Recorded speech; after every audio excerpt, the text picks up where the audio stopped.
In Rokea, vows are sacred until they're not. An old curse stirs, and with it, forgotten sins resurface. Can one broken promise unravel the ties that bind a village? Or will it reveal a deeper truth hidden for generations?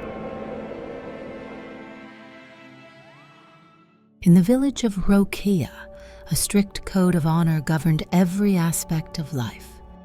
While the purity vow was well known for the women, the men also had a vow to uphold.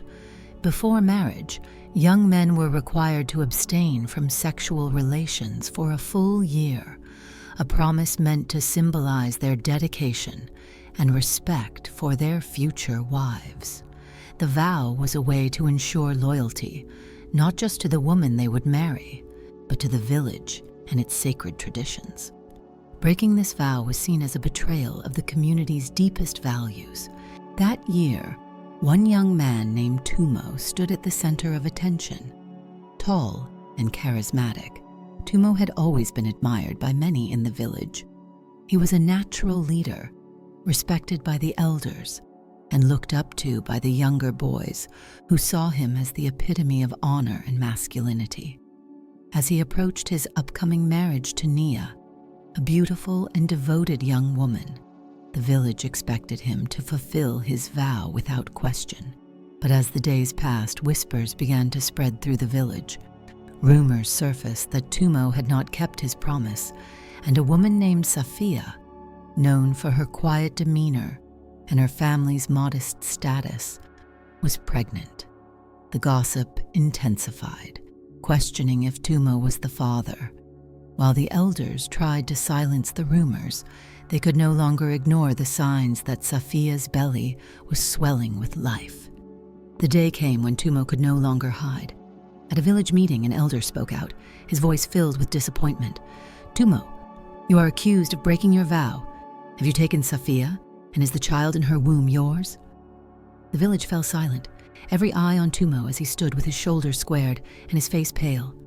"Yes," he said finally, his voice trembling. "I am the father of Safiya's child." The confession hit the crowd like a wave, rippling through the village square.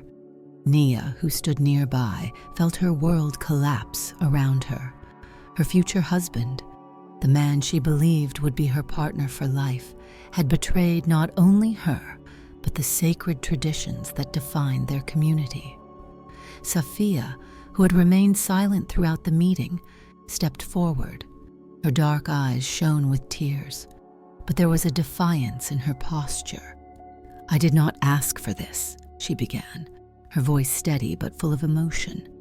"But I will not be shamed for carrying a child. This life is innocent, even if we are not." The village elders stood in judgment, their faces hardened with disapproval.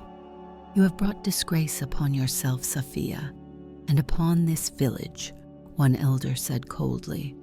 "You and Tumo must face the consequences of your actions." But as the elders debated what punishment would be fitting, a different voice emerged, one of the younger women who had grown tired of the double standards that seemed to plague their village.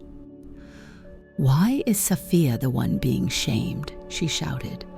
"Tumo broke his vow, and yet he stands here with no consequence for himself. Why is it that a woman always carries the weight of a man's betrayal?" Her words sparked a wave of agreement as more women began to speak out, some sharing their own experiences with the pressure to remain pure and the double standards that excused men from facing similar scrutiny. The elders attempted to restore order, but it was clear that the village was divided. One of the elders finally spoke. "The vow is sacred, and there is a price to be paid when it is broken. But we must also ask ourselves if we have been fair in our judgments. For generations, we have expected women to carry the burden of purity, while allowing men to escape with only their pride damaged." The debate that ensued was intense, with some arguing that Tumo and Safiya should be banished for their indiscretion, while others suggested a more compassionate approach, Nia, who had listened in silence, finally spoke up. "I will not marry a man who cannot keep his word," she said firmly, her voice cutting through the noise. "But I will also not condemn a woman who had no choice in the matter. This is not just about a broken vow. It is about the way we see each other and what we value as a community." Tumo hung his head, shame etched across his face. "I do not ask for forgiveness," he said, "but I will take responsibility for my actions. I will provide for Safiya and the child." The village elders, seeing the courage it took for both Tumo and Nia to speak, decided on a different course. The broken vow would not go unpunished, but it would not be met with banishment. Instead, Tumo would be required to work for the village without pay for a year, and Safiya would be supported by the community until she gave birth.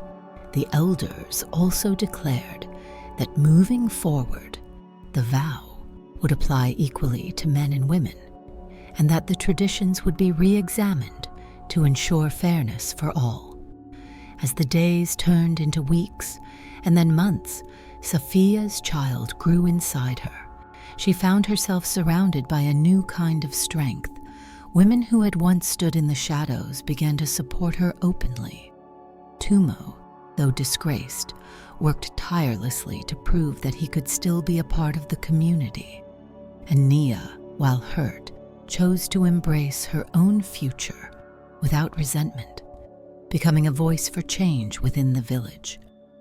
The story of the broken oath became a lesson in Rokea, a reminder that tradition was not infallible and that change, while difficult, was necessary for growth. In the end, it was not just the vow that had been broken, but the chains of outdated customs, allowing a new understanding of honor, responsibility, and community to emerge.